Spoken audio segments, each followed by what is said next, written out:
I'm a dude, and I'm inviting you to join me on a podcast about brews. Does that include stouts? Yes, of course it includes stouts. Like I was saying, join us every Saturday on the journey into... Wait a minute. Do you guys do anything about like IPAs?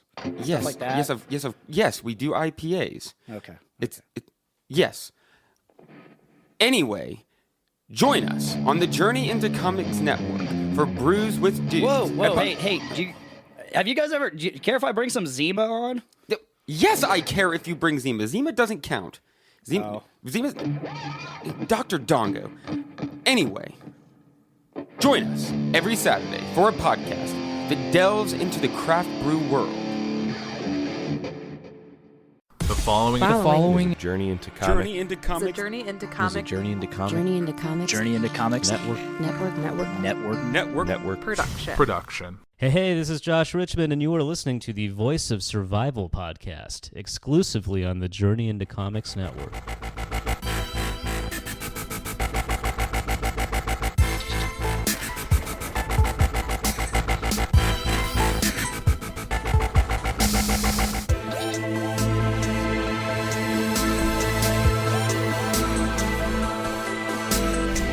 You're listening to the Voice of Survival podcast. Ladies and gentlemen, your host, Nate Phillips.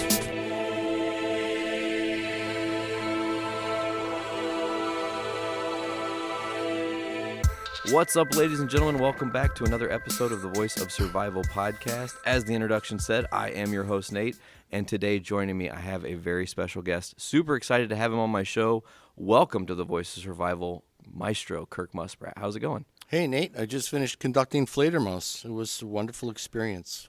It actually was. I was on the other side of that experience. I only kind of saw like the hair a little bit from the pit, you know? Mm-hmm. It was really excellent. It was my first operetta. Mm-hmm. And overall, I thought the experience was spectacular. Did you laugh a few times? Several times. It was very funny. There were some interesting, seemingly improv moments that might have happened at this performance that were really well sprinkled in there. So, nice verb. You know, I look at the bigger picture of you. I've seen you conduct the Northwest Indiana Symphony. I've seen you do this now with the Pit Orchestra and running the... McCanich, is that right? Mackinich. We just call it the Mac. The Mac. Okay, so you run the Mac's music department, essentially. No. The direction. No. No? No. Really? No. I conduct the New Philharmonic Orchestra and the opera here, which actually has nothing to do actually with the college. Oh, that's so interesting. I don't have anything to do with the students here. The vision of the Mackinich when it was built was that they would have professional groups here in residence. So New Philharmonic it's actually a separate organization. We certainly use the facilities. We have staff here that help us enormously, and we're like a partner, but we don't actually do any teaching.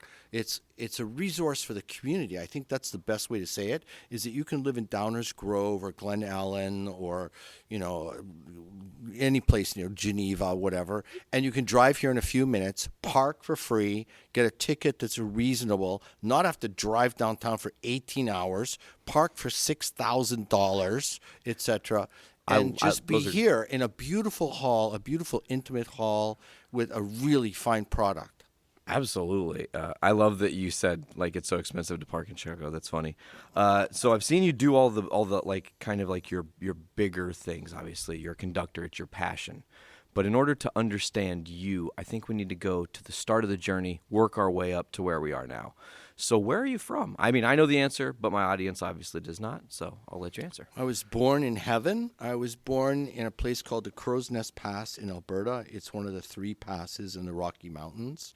It's the one that isn't commercialized like Jasper or Banff, like the one. It's a very small coal mining place. When I was a little boy, there were 7 coal mines working there. It has a mountain that I grew up on the side of called Turtle Mountain that fell one night in 1903 and demolished the entire town of Frank. It's like 3 miles this way by 3 miles that way of nothing but limestone and, 400 feet deep. It's that kind of place. Everybody knows each other.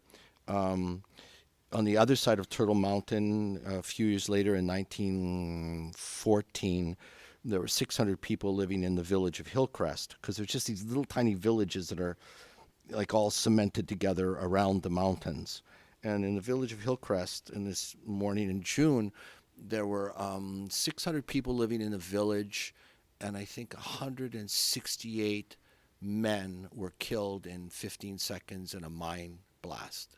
Whoa. So they say that every woman in the village lost either their father, their brother, their husband, or their son, and some people lost more than that. So there were women from Czechoslovakia, Poland, Russia, Belgium, off the boat, 26 years old with 2 kids, had no income, no skills, no nothing, and now their dad is dead and their husband's dead. And it's that kind of place. I'm telling you, it's an amazing place.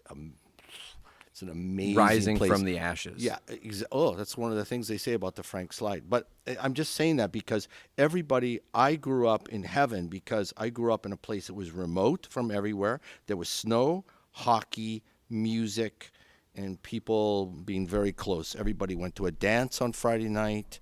Every kid, like every parent I knew except my boring parents who were like English, kind of, they spoke another language at home. So, my friend Lauren Giacomuzzi, his parents spoke Italian at home. Charlie Husick's parents spoke Czech at home. It didn't matter. And they had Czech food, or they had Polish food, or they had Italian food, and they had Verdi playing, and they were making sausages, and they were making dandelion wine. And of course, I didn't know anything. I just thought that's what everybody did. But, if you go to Calgary now, where my brothers live, it's like everybody has 5 TVs and 12 iPods, and, it's like, but I grew up in a time when all those people from Poland and Belgium and from Germany loved music. They appreciated music, and it was very normal for a little kid like me, after my first day in grade 1, my mother to pick me up and take me for my piano lesson. And every kid I knew had piano lessons. Every kid. And we have the second oldest orchestra in all of Canada, in the Crow's Nest Pass, believe it or not. The Montreal Symphony is the oldest symphony. The Crow's Nest Pass Symphony is the second oldest, and I think the Toronto Symphony is the third oldest. So in 5th grade, they come to school and they say, do you want to play another instrument? Because you played the piano now for 5 years, all of you.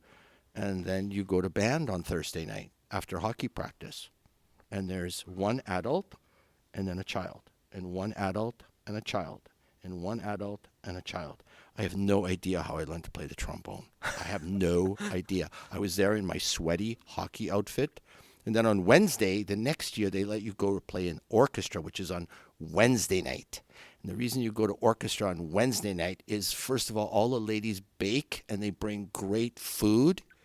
And there are also really pretty girls in orchestra, and they play the violin and viola and stuff like that. So, I had hockey and cold and a good education and beauty all around me, and there are bears coming down off the mountain, and there's moose in your backyard, and heaven. That's a really long-winded answer, but if I'd grown up anywhere else, I wouldn't be a conductor now. Okay, I feel like you grew up in genuinely a melting pot. Uh-huh. Everybody, different styles of living and different cultures just blending and having to have community, not necessarily just because they were in the same place, but the culture around there had suffered tragedies consistently that had blended everybody together.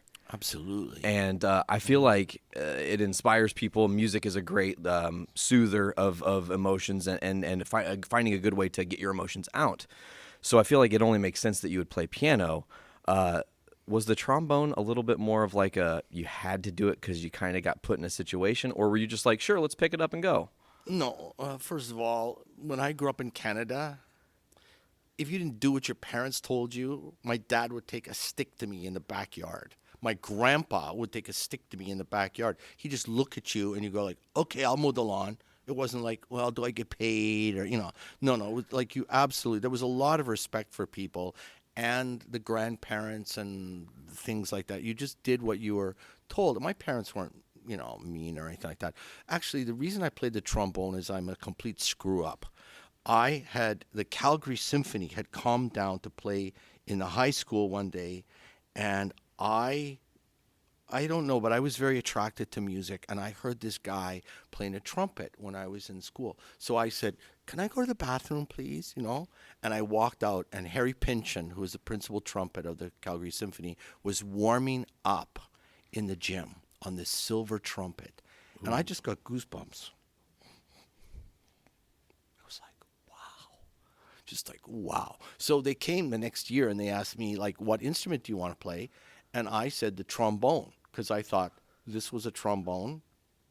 And then, like, a month later or something, the mayor and the fire chief and the police chief and the teacher came to our house, and they opened this instrument on our front room, and they said, "Here's your trombone." And I go, "That's not a trombone." And they go, "Yes, that's a trombone." And I go, no, that's not a trombone. So that's how I got with the trombone, But it's a good instrument. It's lots of fun. It's actually easy to play, and it gives you lots of time to look at the older girls in the orchestra. It's not like playing flute or something. So with let me ask a sub question to the symphony here, because that just opened up a lot of things. Two things you said that stuck out when you were saying you first got into symphony and why you liked going: baking and girls. Oh yeah. I don't think it really surprises me that you're a conductor, because it still seems like there's nice baked goods after your events, and there are pretty ladies roaming about and doing amazing things for you guys. Okay, Nate, you realize we're living in 2019, right? Yes. I am oblivious to any people who are called girls. There is no such thing as a girl. I am an androgynous human being, and whoever's playing, that's nice as long as you play the right notes. I don't care if you're singing. I don't care. I mean, if you're a lady, you should sing a lady's part, I suppose. But no, I have no awareness of girls whatsoever anymore, and I want to say that on air, okay? I never get a cookie, because, obviously you people consume them like maniacs. It's really funny. I tell people, because I try to do this for kids in my own little way. I try to reward them. I try to remember what it was like to be 7 or 9 or 11. I didn't like Bach when I was 9 years old, or Mozart when I was 12 years old. What I liked was they have a music festival in Canada in every single little town in the springtime. And you go and you play, when you're in first grade, you play Little Cowboy, and you get in your suit, and you get to skip school, and you go, and there's 30 little kids that are 7 years old or 6 years old, and you each get up and play the Little Cowboy, and then the adjudicator from the University of Manitoba tells you, play more staccato. That was very good. And I used to win all the time. So I'm like any kid, oh, I'm getting a trophy. I won $5 my first year. I won a $5 check from the Lions Club. And there was all this baking. There was Rice Krispies and fudge bars and stuff. And my mother would give instructions to her friends. Do not let them have anything if they have anything on their plate. They must finish. Oh, and they had pop. My mother would not allow us to have pop. So my brother and I would get a pop, and then we'd stash it out in the snow. Then we'd go get another one, and we'd stash it in the snow. And these horrible things, like my mother one year in the springtime, she screamed my name. She went, "Kirk, Edward, Muspratt." And I go, oh no, what did I do now? And I guess at one point at the end of the little concert season, I had taken a bunch of fudge and brownies and put them in my pockets of my little sports coat.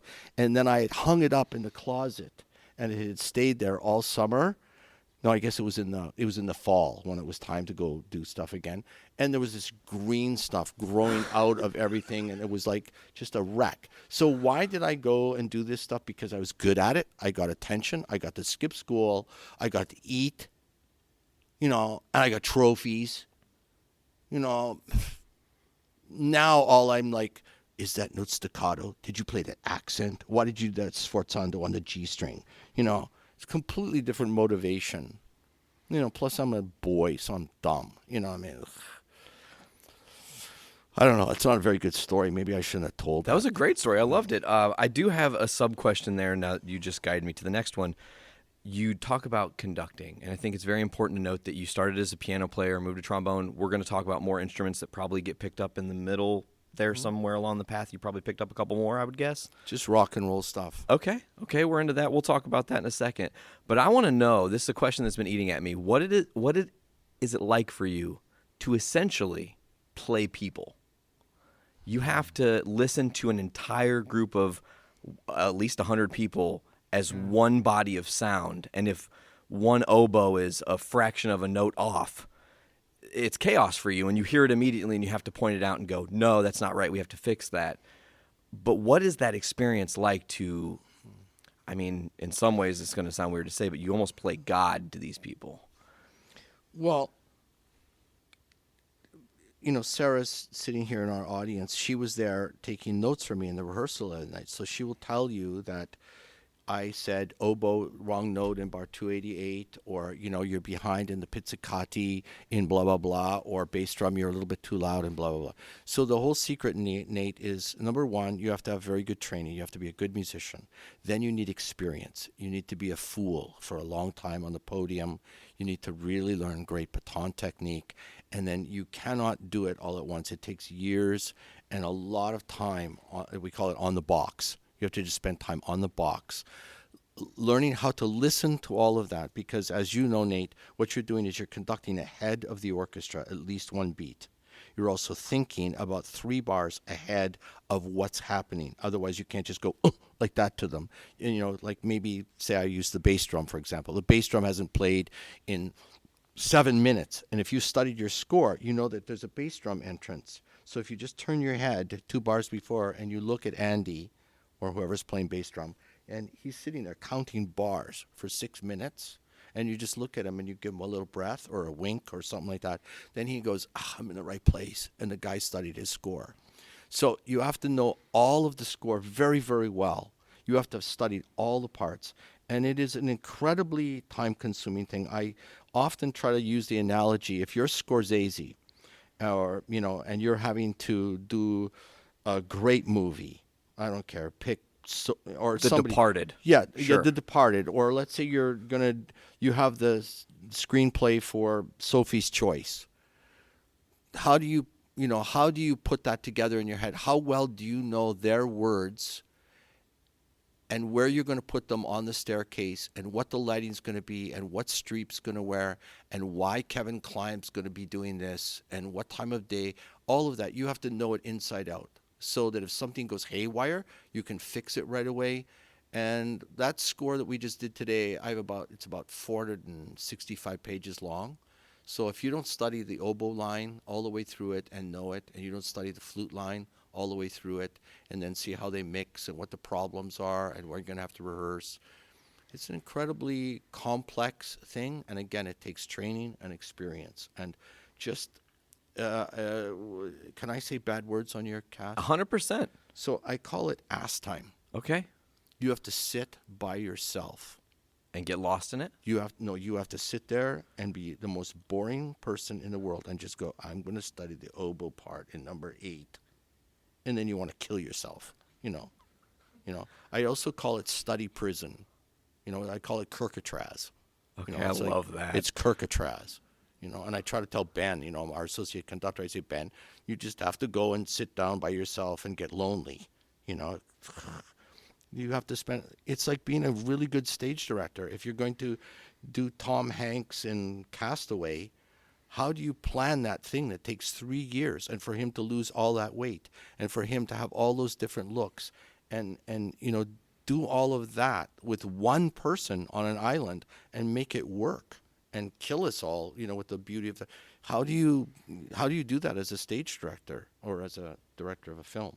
So it's like that. And of course it's gorgeous because in the end, how many people in Chicago conducted an opera today? You? 2, 3, maybe in the whole city. Okay. So like anything in life, you say, what's this worth? I have a child. What do I have to do for him or her today? You know, I have a family. What did I have to do today? I have a score. All these talented, smart people. Anne's in the room with us right now, okay? So Anne is doing PR, and she has that component of what we do. And she trusts that she can sell it to people and be honest about it and say, if you come, you'll have a great time. So in the end, if I don't do my job, It's a disaster. It really is. If I conduct well and I'm on, they play well. Or can I say it a different way? If I don't conduct well, they play pretty, much 20%, 15%. They can't. It's just they've got a rotten guy up there in front of them. And singing-wise, too. Yeah, it's a pretty amazing process, actually. It's kind of magical. I have to say, you think of a tempo in your head, you take a breath, you know what the words are coming up, you know what the problem Adele has with that high G, you need to give her a little more time. You start and you have 40 people play exactly the same tempo with you. And it's not pop, pop, pop, pop, pop, pop, pop, pop, pop, and it's not pop, pop, pop, pop, pop, pop, pop, pop, pop, it's pop, pop, pop, pop, pop, pop, pop, pop, pop, pop, pop, pop, pop, and you just move your hand once. And if you do it right and you know what you want, they're really good musicians. They'll do it. I don't understand it, actually. Sometimes I'm like, how'd that happen? It's like magic in your own magic. Yeah. I think of it, I'm not being just a nice guy. I think of it much more of a responsibility. But to your question, it is manipulating people in a good way. Again, like a good stage director. How do you deal with Meryl Streep in Bridges of Madison County? Do you do first take stuff with her because she loves first takes? Or do you say, no, let's do it again? And is she going to rebel after a while and do a worse job the fifth time around because she's given it all? So, I can give you examples in the last few days, There are things that went haywire, and I let them go. Okay. You just let it go. Don't sweat the small stuff. Yeah, but there's times when all the small stuff adds up to no art anymore because it's all detail. And there's some times when you just have to bark or just not be happy with your eyes or, the way you finish a piece, the way you walk out to the podium, all of it. And that's not being a jerk or something. It's, if you're going to do Death and Transfiguration, why would you walk out in a certain way? If you're going to do a fun Stars and Stripes Forever, why would you walk out like Darth Vader?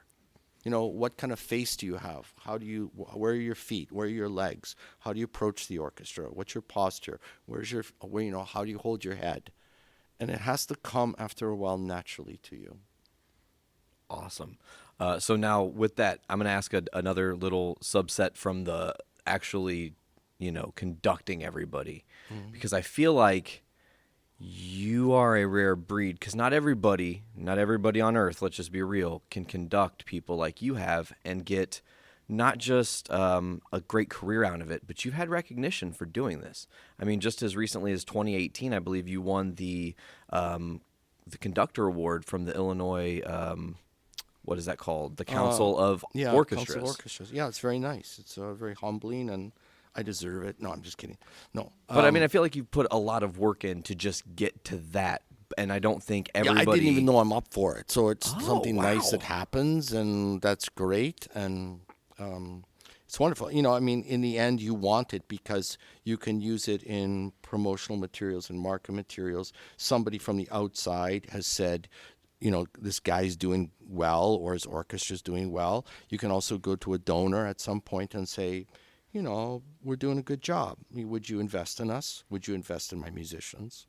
Would you invest in our singers? Would you help us pay for the set? Would you help us with we need a really beautiful costume next year for blah, blah, blah. And, a person can take that, come on, once you win the Academy Award, you've won the Academy Award and they never just call you Nate anymore. They call you Nate, winner of the Academy Award for blah, blah, blah. And we live with those titles. It's ridiculous, but it's human. And so it's very nice. It's very nice.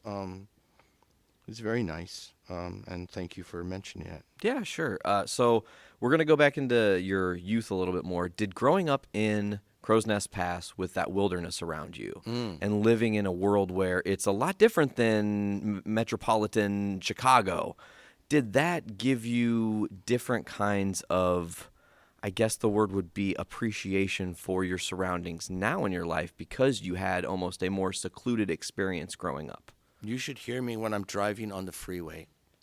Like Ben was on the phone with me today, and I said some really bad words. really bad words about stupid traffic and stupid Chicago. You know, I said to somebody the other day, I was home a few months ago. I came into Calgary around midnight, and I got my car, and I was driving down to the Crow's Nest Pass. And I actually, after a while, I started to have an out-of-body experience, which I never have, because I didn't see a car for about 25 minutes. And I was like, did the bomb hit? Did Canada go to war with somebody? You know, because there's got to be a truck somewhere. What I didn't know, there was a storm down the road a little bit, a big storm, and but it was like so nice to be on a normal road, you know, and yeah, it's so nice to just go home. I'm going home on Tuesday, and it's so nice, you know, you wake up and there's 3 deer in your backyard, and there's people walking by and they say hi, or if you really wanted to, you can still, you know, just knock on somebody's door and borrow a cup of sugar and leave them a note, you know, and this is not a Hillary thing. I believe everybody should grow up in a village, because you have the influences of, like, I had the influences of every man in that village. So this man had a great sense of humor. This guy was a great father. This guy was a hard worker. This guy was, very romantic. This guy, blah, blah, blah. He was a, good coach. And so let's say your dad drinks. He doesn't, but great example. Sure. Let's say my dad drank. Okay.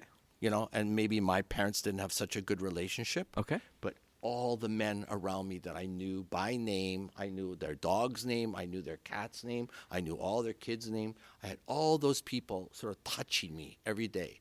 Every woman, every grandmother, every grandfather, all those people are in me somewhere. And I feel like a repository of them. And I don't know how to say it. I feel very attached. Good. That's awesome, man. It's Yeah. it's amazing And- to yeah. get the experience of having a support system that's bigger than just your family. It's not everybody gets that. Sub question in all of this. You mentioned you had brothers, right? You had 2 brothers that live in Ontario? Is the No, guess? in Calgary. In Calgary? Are those your only 2 siblings? Yeah. Okay. Older? One older, one younger. Oh, so you're the middleman. Yeah, I'm Kirk. Okay, it I'll- doesn't matter about them. They're Okay. like my weenie brothers. Great. I love that. No, I'm kidding. They're fine people. One's a lumberjack, and one's a captain on the fire department in Calgary. Man, you guys have all different, very incredible paths, it seems. Like, those are all different. They're both very musical guys. They played, very well. Like my little brother, who's a fire captain, he played the violin, went to violin camp, all that stuff. But, the paths that each person takes is astonishing. I mean, I shouldn't be conducting an orchestra in Chicago. I'm from a coal mining village in Alberta. The likelihood of you getting out of Alberta to Makes do no something sense. bigger than this. It makes no sense. It is difficult, but you pushed through. So you picked up trombone. You said there was some rock and roll stuff. Oh. So did you get, I'm guessing, not only just exposure to that kind of music, but you kind of fell in love with that music? Is that Oh, yeah. Okay. I started my first rock band in 5th grade. So we took cardboard boxes from the hardware store and old hockey sticks that we'd broken, and we made cardboard pretend guitars, and we painted them with all our model paint. I remember I took all my brother's model paint, and that was all gone. And then we just put record players inside the fake drum things from the hardware store, because we just made them, And then we charged a dime for our concerts in the garage.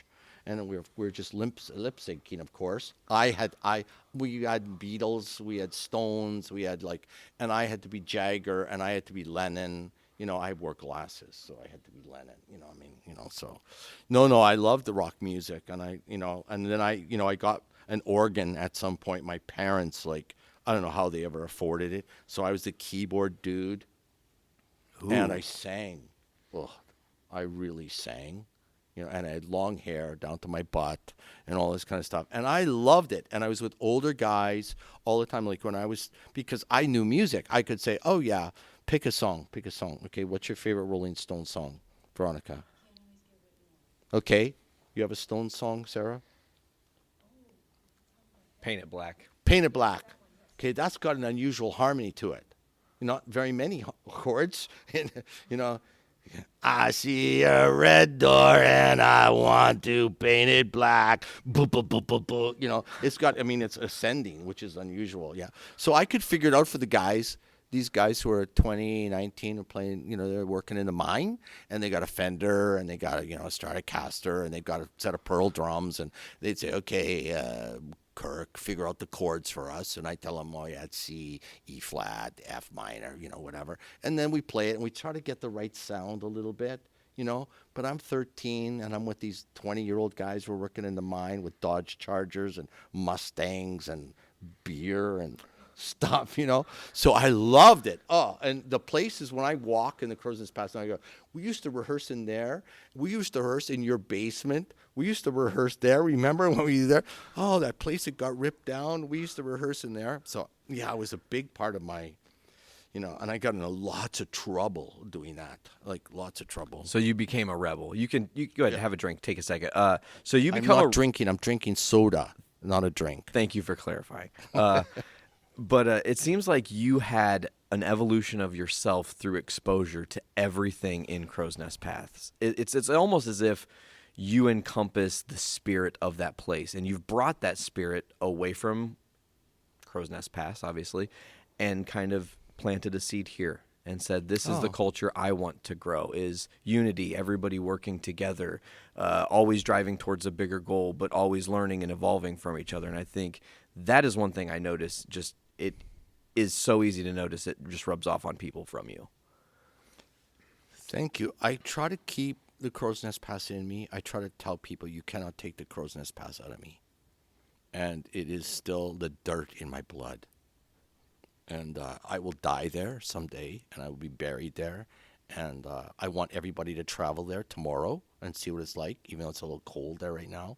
It's such a wonderful, beautiful, heavenly place. If I'd grown up in Banff, which is the next pass up by Calgary, I wouldn't be a musician now, because Banff is completely commercialized. It's like, oh, go to the Banff Springs Hotel. Oh, go to the gondola. Oh, buy the plastic Mountie. Oh, get yourself a beaver hat. Oh, go up to the, whatever. It's all Super go touristy. skiing. Oh, like go buy an apple for $20. It's like.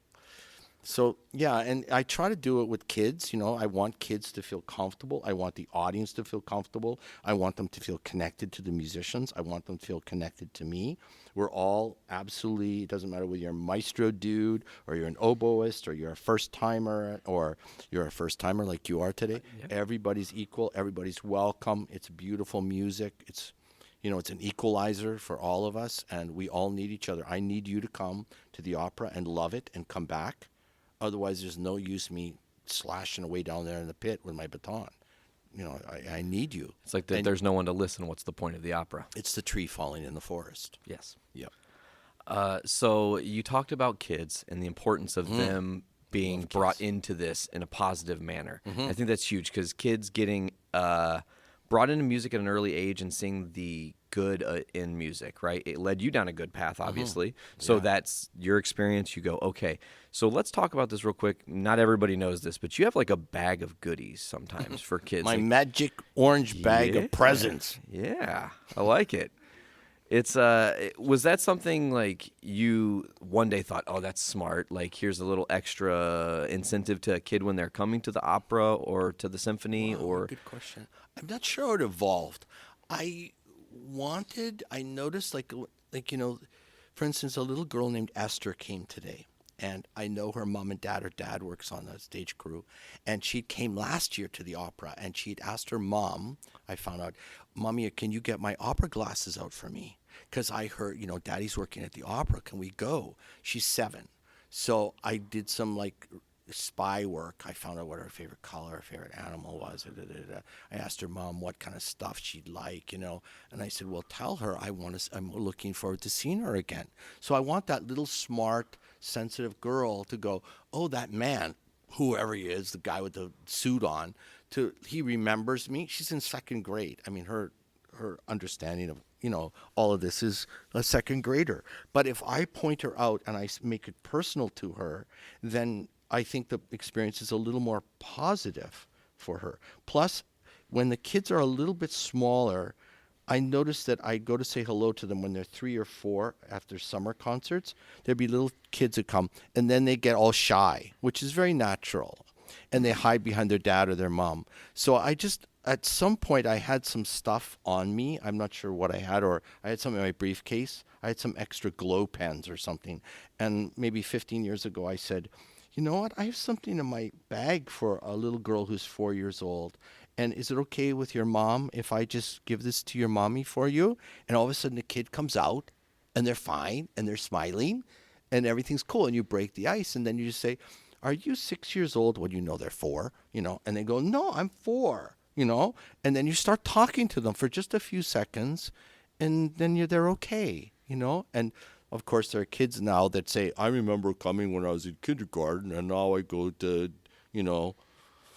IU or something like that, Yeah, I mean, kids are really important to me. I love kids. And if I had my druthers, and I know Anne, our PR agent, does not want to hear this, if I could do something, I would be playing concerts for kids every day, even though we go broke.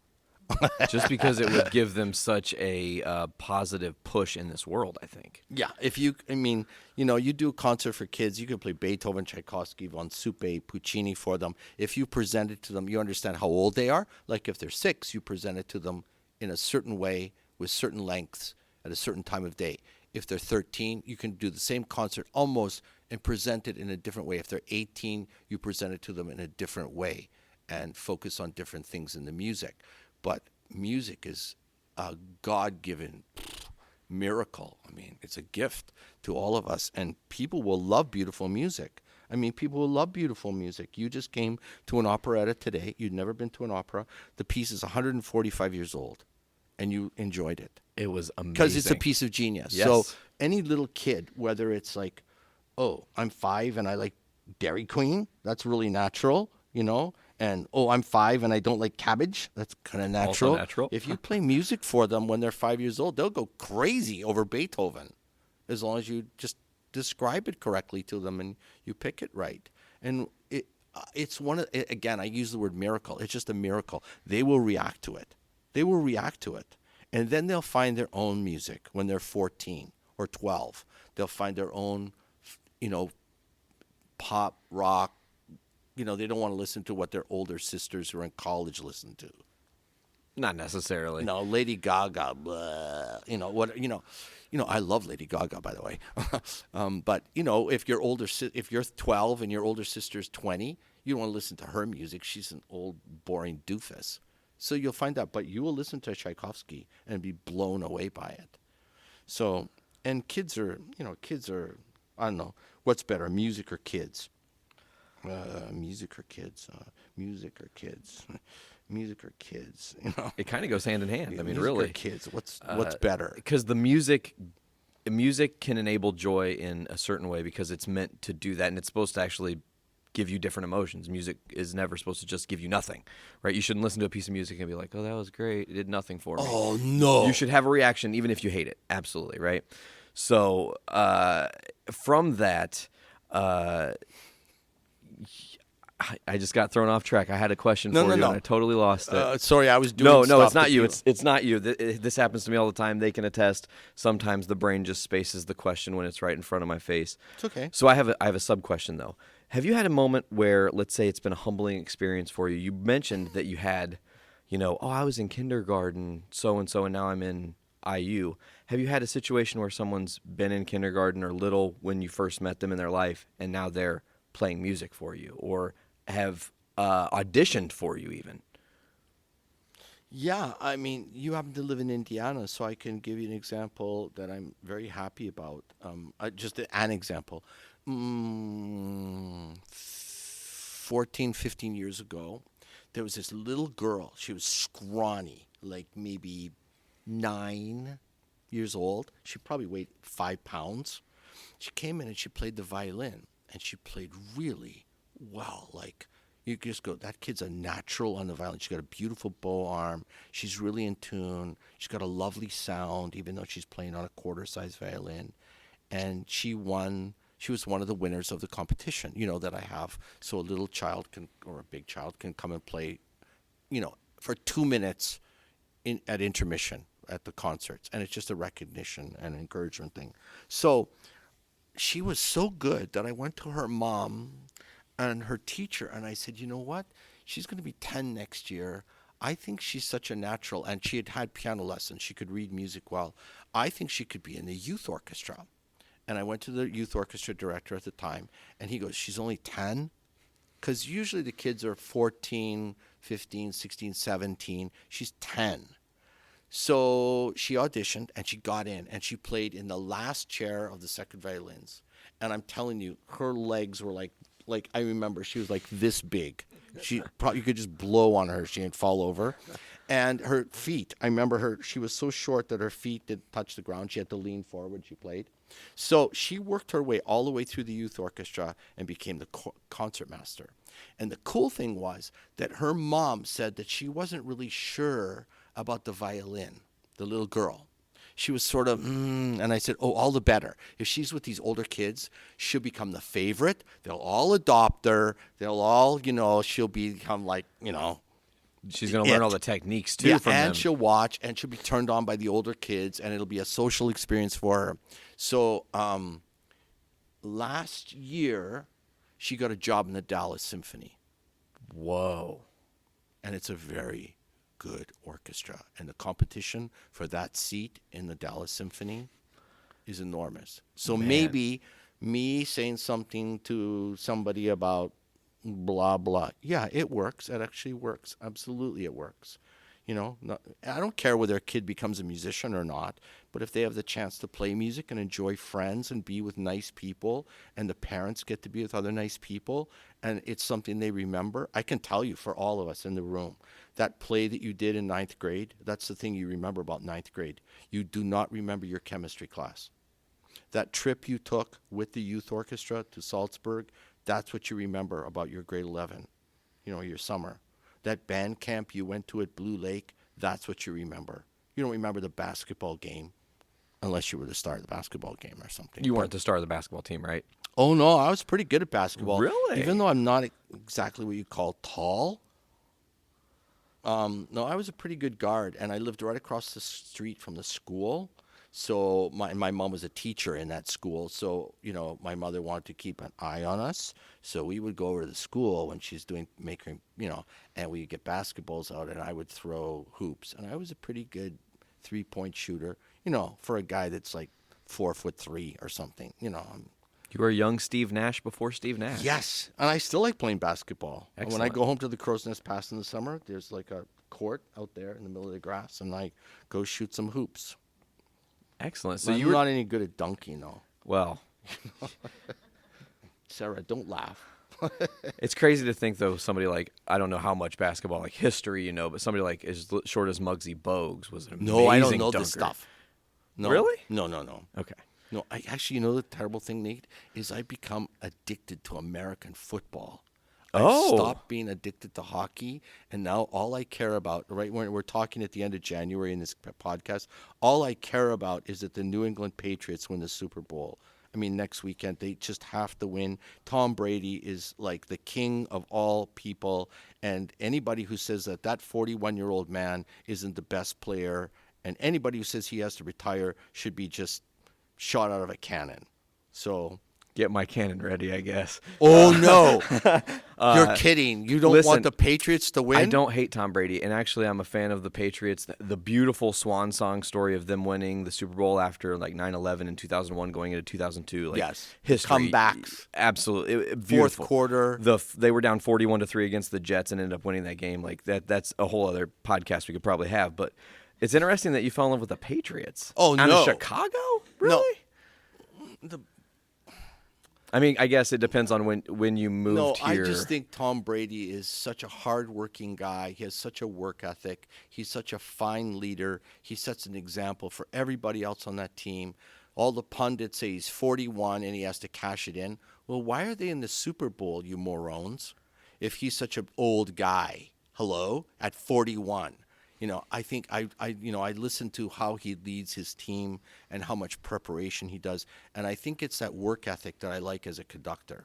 You get inspired by him. Yeah. No, I work is everything. If you prepare, you have a chance. You can be talented, good looking, have the best perfume. You don't do the hard work, you're screwed.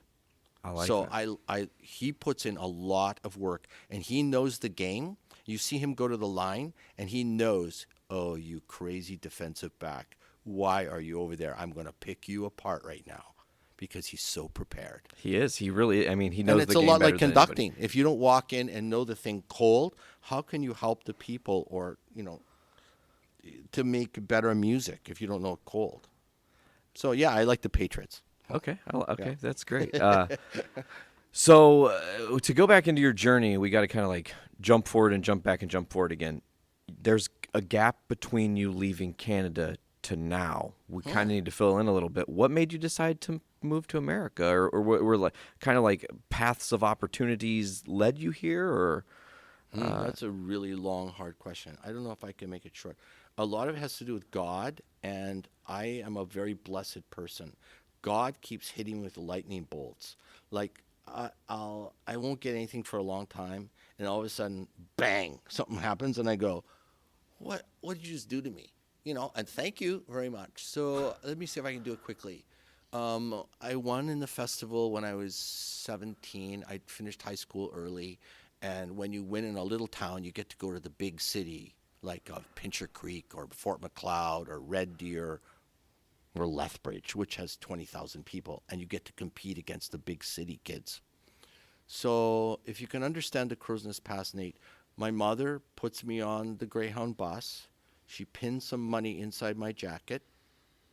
The bus driver knows to let me off in Lethbridge. He walks me to the hotel. The hotel guy knows I'm going to be staying there. I hand him the envelope.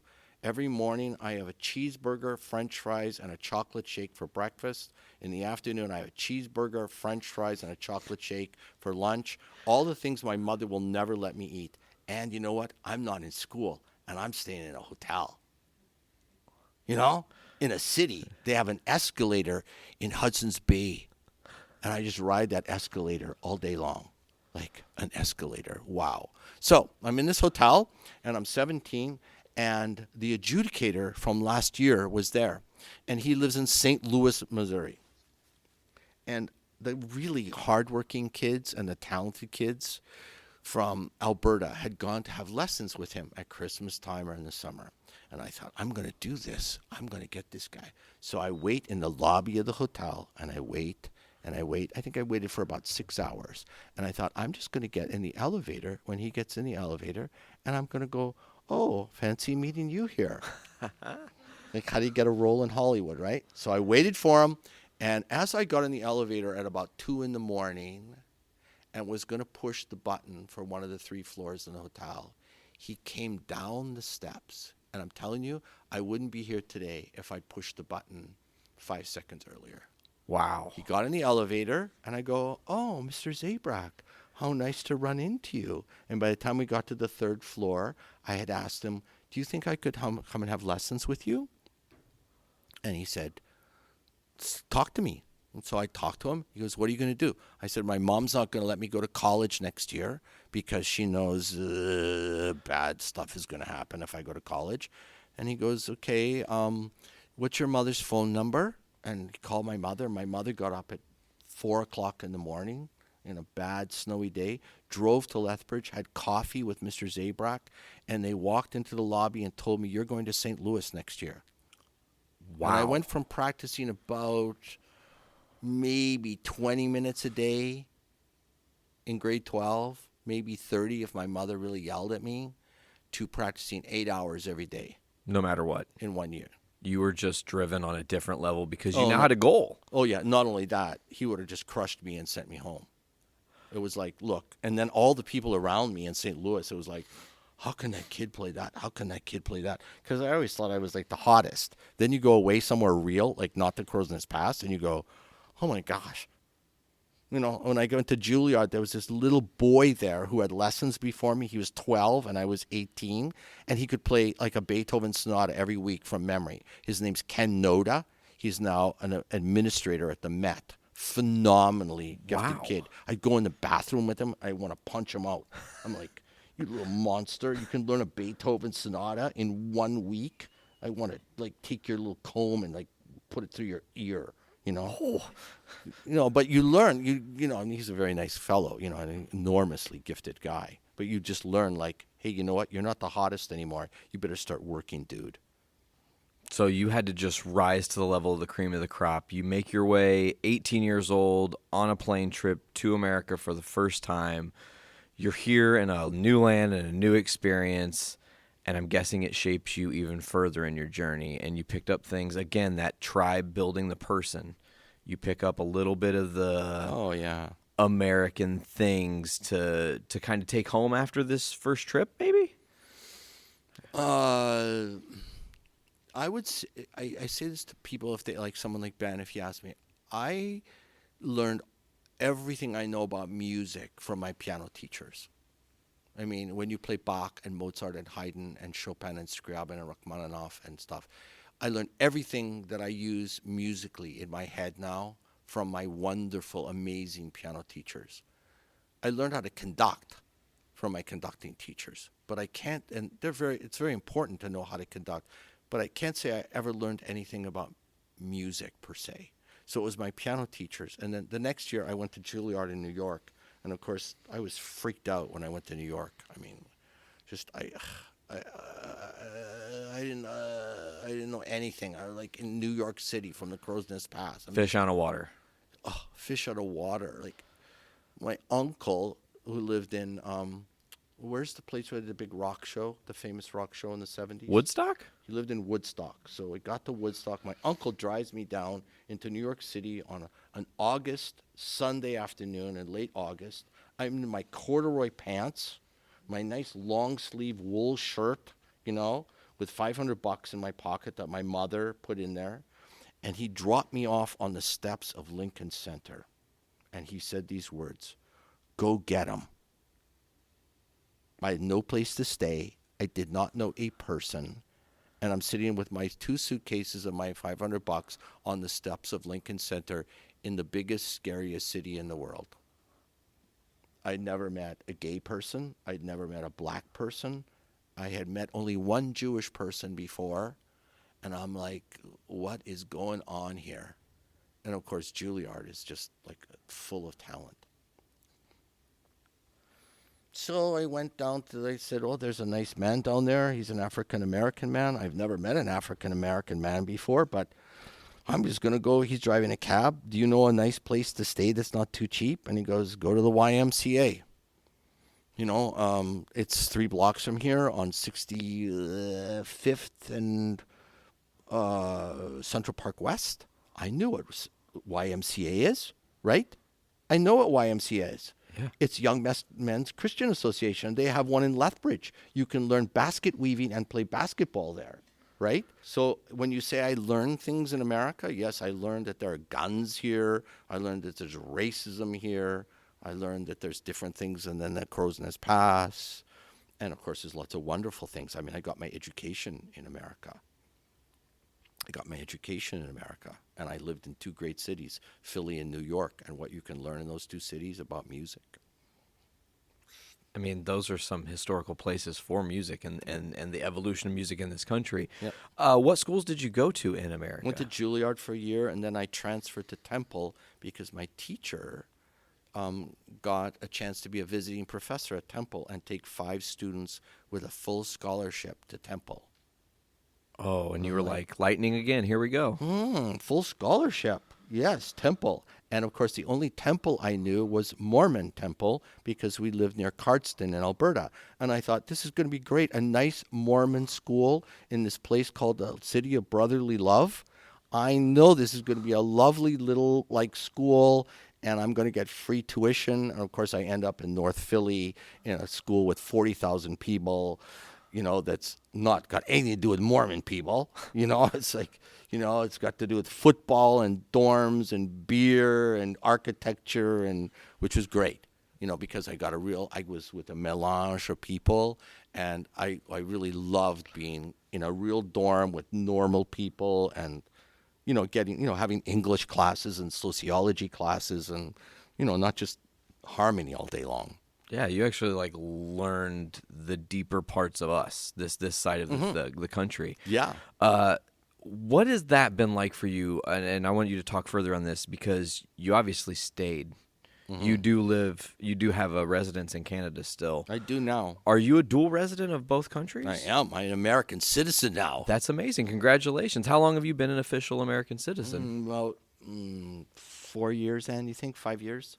Yeah, it takes a long time, though. I have to tell you, it's not easy to become an American citizen. If No, you would I like, mean, I was on when I was in Philly and I finished grad school. The IRS, no, not IRS. What do they call it? What were the guys? The immigration guys. Yeah, they just came and knocked on my door, and two guys in a nice white shirt and tie, and just said, "Hello, your visa's up in 6 weeks, and you've done so many independent studies here, and you have to leave within 6 weeks, and we'll be checking." Okay, and I got on the airplane, and I had to go home to Canada. Bye bye. Whoa. Bye bye. Yeah. But okay, so I get off the airplane in Alberta. My father actually does not recognize me.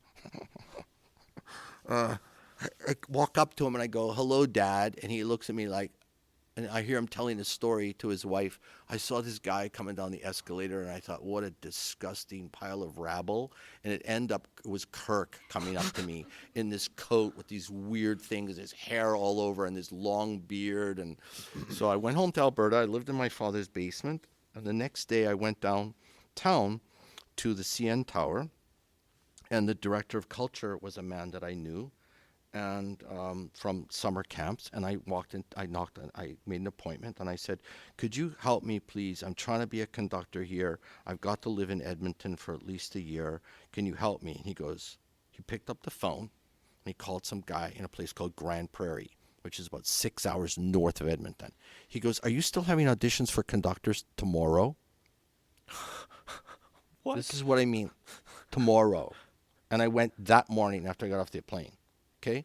So he said, yes. He said, "What are the pieces?" He goes, "Blue Danube, blah, blah, blah, and blah, blah, blah." He goes, picks up the phone. He goes, "University of Alberta, can you have a courier bring over the Blue Danube score and the blah, blah, blah, blah, blah." I learned it that night, and I took the 6-hour bus ride.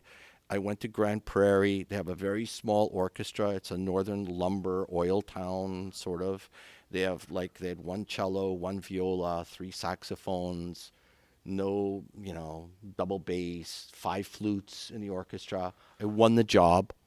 Now I'm the music director in one day of the Grand Prairie Symphony. A couple weeks later, I go over to the university, and I say to the gentleman there, I said, "I'm trying to be a conductor. Could I come here?" "Oh, I'll make you my assistant. I'll give you a library card, a parking pass, blah, blah, blah, a little stipend. You can do rehearsals when I'm not around." But 2 weeks later, they call me from the Edmonton Philharmonic and say, "We're the amateur orchestra in town. Our conductor is undergoing cancer treatments. We hear you in town. Would you like to conduct our orchestra?" So in about 6 weeks, I had 3 jobs every week. And how can I describe something like that?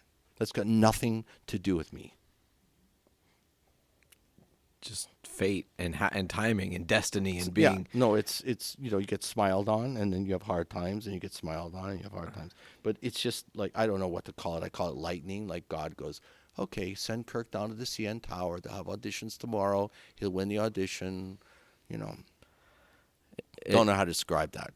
It's just like consistently being reaffirmed that you're on the right path. You were meant to be here doing this job. You're meant to be affecting people. I mean, That's a nice way of putting it. and not just from what I know from Sarah talking about you so fondly, but I feel like everybody has such a genuine respect for you because you don't make it. You're not the maestro from Seinfeld. You're not the jerk to everybody who is cocky and overbearing and tries to make it about no, you. I'm overbearing, and I'm a pain in the ass, and I'm like very intense and. Intense is okay. Yeah, I mean, I really believe in beauty and detail and everybody being prepared and everybody being completely involved. And I'm very intense about it. And I know it's probably one of my failings. But, it doesn't matter who you study. Whether you study Jerry Lewis making a film. Jerry Lewis is the guy who invents that camera where you can do the playbacks. He's the guy that does how many takes. He's the guy that has the heart attack running to the top of the stairs in that one take. He's the guy who builds the set himself for the first time on that set. He's the guy. And you think, oh, it's just Jerry Lewis. It's a bunch of ha-ha-ha. It's not. No, it's You look the at grind. Clint Eastwood, and you go, okay, Clint Eastwood's directing a film. Why is it so easy? because he has done so much work with his lighting designer, with his cameraman. They have set up every single angle, every single. So he knows when he's shooting that shot that the shot's going to work because he's got 5 cameras with the perfect lighting, with the perfect thing, and then he just goes roll, whatever, and it seems easy. But again, I'll say it's preparation. You have to do that work. I think of it as an actor too. Pick an actor that you admire, whether it's Tom Hanks or Meryl Streep or whomever you admire from the past. How many hours did Meryl Streep spend learning French Lieutenant's Woman? How many hours did she spend creating that character in Deer Hunter? She wasn't going to the playground playing volleyball with a bunch of people. She wasn't going to Safeway to buy kumquats. She was sitting in a room deciding upon her look, upon her accent, about the way she was going to move, about everything about her. And she had to sacrifice a lot in her life for that. And her husband, who's an amazing guy, and her children, I'm sure, had to sacrifice a tremendous amount. You can't just walk out onto the set, even as gifted as she is, and do that. So it's always preparation. Love that. And sacrifice. You have to sacrifice like anything in our lives.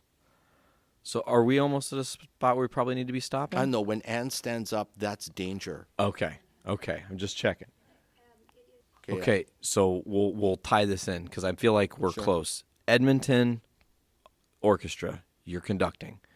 When does the jump back to America happen? There's that little gap we still need to fill. How did you get back to this part of here? Are you sure you want to know, Nate? Yes, of course. That's why I had you on my show. I want to know the journey. I need to know the journey. So I'm in the University of Alberta one day on my way to rehearsal, and I walk by a bulletin board. And I walk by it, and then I take 3 steps back, and I go, what did that say on the bulletin board? I hardly ever walk down that hall, by the way. And it says there's a competition in Canada for one person to go to Vienna to study, and they'll pay for you to go. And I go, Vienna. That's where Mozart used to hang out. I wonder if I could apply for that. So I apply, and they say, you can't apply. You're a conductor. And I go, it says musician. So they had to put a little chamber orchestra together, and I competed against everybody, and I won.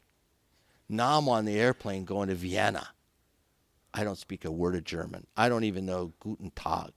I don't know anything. And all of a sudden, here I am in the middle of Vienna, 3 blocks away from the opera house. Mozart, Johann Strauss, Richard Strauss, Brahms, you name Beethoven, all around me. And I studied conducting there for 2 years at the conservatory, and I really learned to conduct there. And I went to the opera 3 nights a week for $1. It's all, we got special Stehplatz places. So I'm there, and one of my teachers was one of von Karajan's assistants, and he had 2 opera houses in Germany that he was the music director of. And after my middle of my second year, he said, Herr Muspratt, you're ready to go. So I'm going to offer you a job in München-Gladbach and Krefeld as the number 6 Chorrepetitor. You're the bottom conductor. You play piano all day. You do the ballets. You do Hello Dolly the 30th time in German. Guten Tag, Dolly, but you get conducting experience.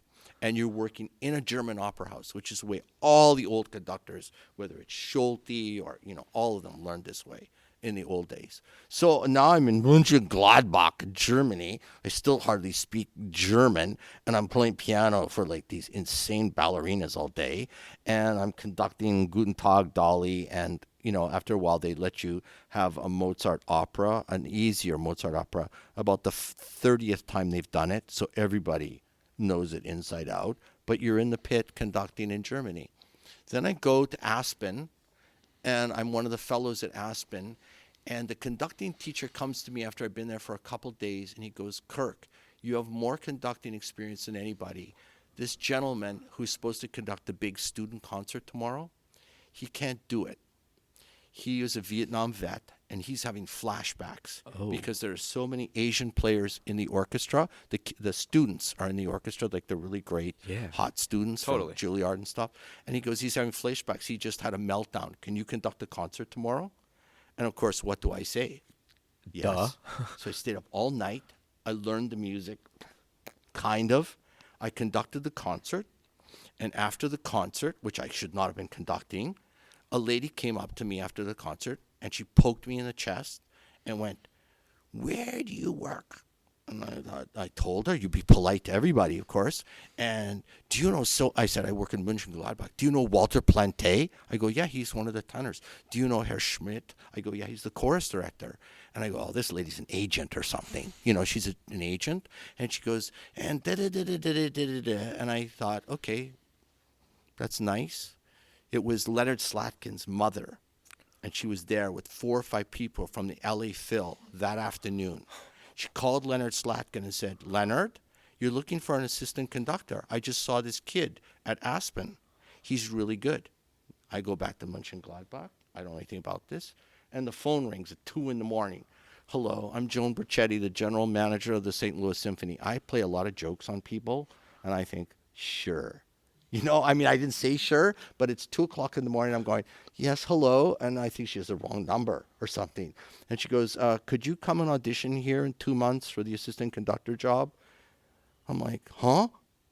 You know, get on the airplane. I won't tell you the whole story. 16 people. I'm the last one. I win the audition. I'm sitting in St. Louis in Powell Hall going, huh? Again. I shouldn't have been conducting that concert that day. That lady should not have been there. Leonard Slatkin should not have been looking for an assistant conductor right then. I shouldn't have won that audition. I'd never talked to an audience. I didn't know what a kiddie concert was. I didn't know what a pops concert was. I know what Guten Tag, Dolly in the pit was in Germany. That's all I knew. And I knew how to play the piano. So now I'm in St. Louis. Full circle. Back to St. Louis, back to the start. So that's got to be almost overwhelming for you. I know. And the first time I ever heard a real professional orchestra was at the St. Louis Symphony when I was 17. And Leonard Slatkin was conducting that night, and he was the assistant conductor. No way. And later I told him, I said, "Do you remember like that concert you did with Rudolf Verkushny?" I said, "I was at it, and it was the first time I'd really, the Calgary Phil would come to our gym and play, but I'd never been in a real concert hall before or heard orchestral music, and it was just, it's insane. It's just nuts, the coincidences." And then the flash forward, you get the job in St. Louis, and then now you're put in a situation where I'm guessing more people find out about you, more people are hearing about you through exposure and all the other things that have come in your career. Mm-hmm. Your name is growing. Did you leave St. Louis and come to do this next, or was there another journey in your journey? Too simple, Nate. Too simple, Nate. Oh, no. No. So Mr. Slatkin has a rule. If you survive 3 years at the St. Louis Symphony, okay, great. If you don't survive 1 year, you're gone. But after 3 years, he kicks you out. No matter what. It's a bear cub. Yeah, he needs another guy to have the experience, and it's time for you to move on and grow real boy pants, So Mr. Silverstein, who used to be the concertmaster of the Boston Symphony, was the music director in Utah, and he came through and guest conducted at St. Louis several times, and he saw me conduct. He happened to be looking for an associate conductor, which is the next rung up, and so I went and auditioned at the Utah Symphony, and again, I won the job, so now I'm in Salt Lake City. And I have much more conducting because there's Deer Valley and there's Snowbird, and they give me more conducting because now I'm an associate conductor, right? It's a very good orchestra, fantastic place to live. Just beautiful concert hall. And then I'm in Utah in my second year, and the phone rings in my office one day, and the voice says, "Hello, this is Robert Moyer, the artistic administrator at the Pittsburgh Symphony. Can you come here on either Tuesday or Wednesday next week and conduct for Lorne Mizell?" I'm like, and I said, "I think so." I went to Mr. Silverstein. He said, "Go, we'll figure out what to do with you." It was a piece I'd never conducted before. It was like the Miraculous Mandarin, which is one of the hardest pieces in the world. I went to the library. I got a score. I tried to learn it. I didn't sleep for 3 days. I flew to Pittsburgh, and I auditioned, and they gave me the job. And again, the reason I got the job was that they had just fired their resident conductor, and they had 1 week left in the season. And then Mizell was gone for four months.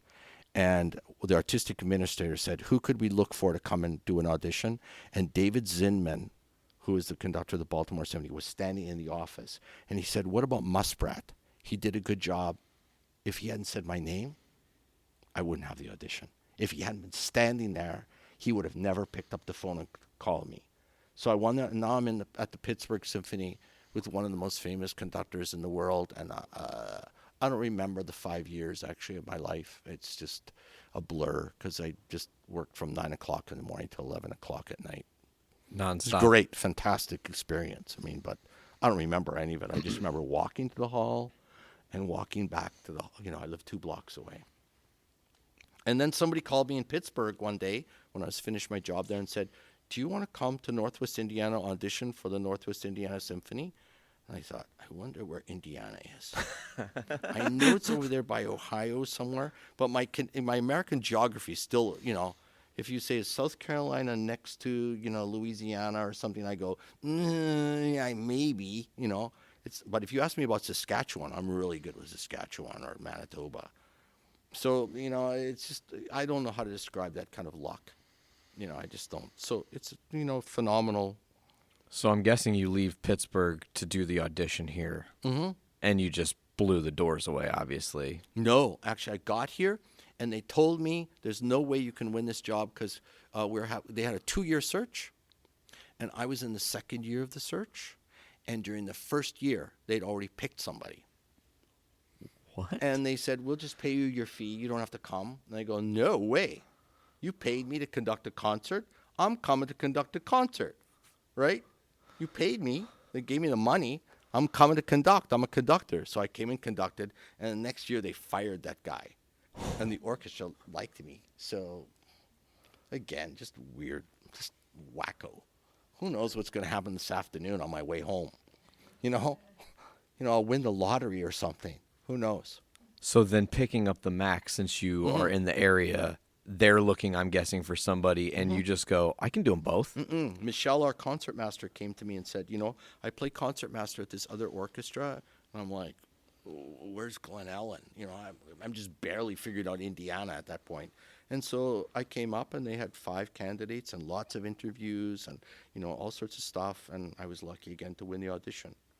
But if Michelle hadn't said, I think you'd be good for this job, why don't you look into it, and I've recommended you, again, I wouldn't have it. And I love working, in both places. They're very, very different places, different demographies, different feelings, different communities, different programming. We do New Year's Eve here, and it sells 3 concerts out. New Year's Eve wouldn't work over in Northwest Indiana. It's just a different place. It's not right there. We do Holiday Pops concerts in Northwest Indiana. It's part of the community. A Holiday Pops concert here, So it's a very different experience. So that's got to be great, being able to kind of have 2 different outlets and different ways to utilize what you know. Yeah. I feel like ultimately, as we wrap this up, your journey could be almost defined as timing with preparation. You were prepared for anything, so no matter what the timing was, you could jump in and take over, and that's how you've gotten where you are. Lots of luck. Yeah, if you work hard, but, we all know that. It doesn't matter. If you want to, win a tennis championship, what do you have to eat every day? How do you have to sleep? What do you have to give up with your family? How do you have to travel? What clothes are you wearing? What racket are you wearing? Then you have a chance to win the Open. So, that preparation plus luck is always, it's it. And, I have to say, Nate, going all the way around the circle, is that I learned that work ethic in the Crow's Nest Pass. Not me. I was a lazy bastard. Okay? Okay. I skipped a grade, and I was a cool guy, and I was smart. Why work? This is all boring old people crap. Why do I have to learn what a gerund or a synonym or, chemistry? This is all for old people or dumb people. But I saw the coal miners every day going by my house, and I saw my father coming off the coal mine, my grandfather coming off the coal mine. My brothers even worked in the coal mine in the summer. So you go work in the cold, an 8-hour shift underground. Somebody tells me, oh, Kirk, you work so hard. I always tell them, are you kidding? Just go work in a coal mine for 8 hours. What I do is pee-pee. I study viola parts. Oh, it's tiring. Sure, it's tiring, but it's not like people of the generations before us worked. Imagine being a settler in America, being a farmer in Oklahoma, being in the Dust Bowl, being a first oil rigger in Texas, being a Louisiana shrimp farmer, you know, in the old days.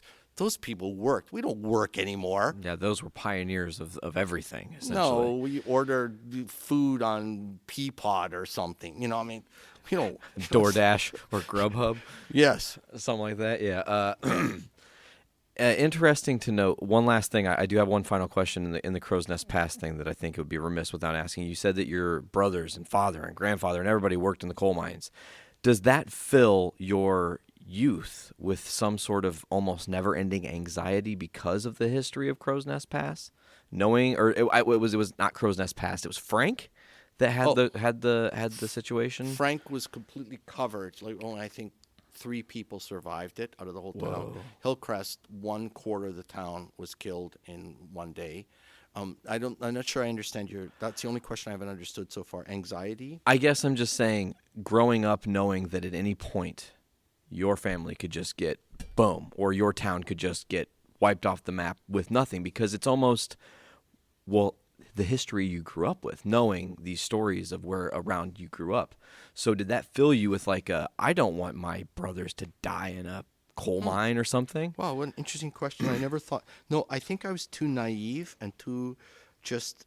I think I always say I'm like Heidi. You know, the book Heidi. I'm just growing up in the mountains and I have my little sheep and everything's fine. And I didn't know anything about the world. We didn't have TV. We didn't have anything. You know, I mean, our library was the size of that piano over there. You know, I didn't know anything about the outside world. So I was very naive. The question is fascinating on several levels, and I don't think I can give you a succinct answer to it. That's okay. I wish I could, but I don't think I can. That's all right. There's no anxiety whatsoever. No anxiety at all. Just admiration for people who did that kind of work, and recognizing. I can tell you a sort of something in my head that I add up. My mom was the only person in her high school graduating class from the Crow's Nest Pass that went on to higher learning. Okay. I graduated in the largest graduating class in the history of the Crow's Nest Pass. 100 of us. 90 of us went to university. That's just the difference in that curve of time. So from 1% to Yes. 90%, essentially. Yes, exactly. So you live in your luck. If you're born in the hungry 30s, you live in a certain way. If you're a young guy and you're 20 years old in 1942, you die on the beach in Iwo Jima. If you happen to be American in 1968, you may die in Phnom Penh. You know? Yeah. If you're a absolutely. Canadian born in a little village and it happens to be that time when everybody does have a job, and you know, then your parents can go, oh, you're not right off the boat. You're a kid who's smart at chemistry. You're going to the University of Alberta. Oh, you're a good little pianist kid or something. You're going to go study piano. Oh, you're going to, in my graduating class of 100 people, Yeah. 10 are musicians. Wow, that's In a a place super that had small. no music in the school, nothing. No music program growing up, man. Too that's- small a school. But 10 of us, just because of the environment. And when you ask me about kids and environment, if you give, I use the garden, you know, metaphor all the time. You give the kids the garden, you give them taekwondo, or you give them spelling, or you give them, you know, a nice music place, or a theater place, or a great chemistry lab, or a robotics thing or something. There's a garden for them. They will get it. If you don't give them that, there's no way. A kid isn't just going to pick up the saxophone and, you know, or be good at robotics. You have to have that teacher, that environment. And, you know, sadly, we don't, again, Anne is going to be upset with me, but if I could stop conducting orchestras, and I'd say, okay, I'll make you a deal, God. I'll stop conducting, and I'll lose all my hair, but you will have music programs in all the high schools, middle schools, and elementary schools in Illinois and Indiana. I would make that deal in a second. Because it's bigger than you. You're changing other people's lives, Yeah, and but just imagine that, how Yeah, beautiful that would absolutely. be. I mean, you know, you have a son who's going into elementary school. We're sitting here with Veronica. And if he could have a little bit of music every single year, whether he's a singer or whether he's an actor, or whether he's a set designer, he's a script writer, or he's a piano player, or whatever, or he's a chemist. If he just has that there, great. But music seems to be, oh yeah, whatever, and that of course really upsets me. But you are the change, and I think that more people. Well, hey, Thanks. a little change is better than no change, Kirk. Yeah, absolutely. So I want to say thank you so much for doing Thanks, the Voice Nate. of Survival with me. Hopefully we didn't go too far past your time. I know you've got a lot of stuff going. You also are planning to travel home to Crow's Nest Pass here in a couple days. So glad to get you in before you take off for a while now. Thank you very much for doing this with us. Yeah, thank you for letting me have this conversation. Thanks to you guys for listening in. As always, folks, you can check out the Voice of Survival podcast right here at the Journey into Comics Network at journeyintocomics.com. Get us on iTunes, Podbean, Stitcher Radio, Google Play Music, or Spotify. Just search Journey into Comics Network. Smash the subscribe button. You'll get every show that comes out every single day of the week. Or go to patreon.com/journeyintocomics, where you can give us $1 for early access and exclusive content. Thanks to all the listeners on journeyintocomics.com. We'll hit you guys with the links and everything in the description below. We'll see you later on the Voice of Survival podcast.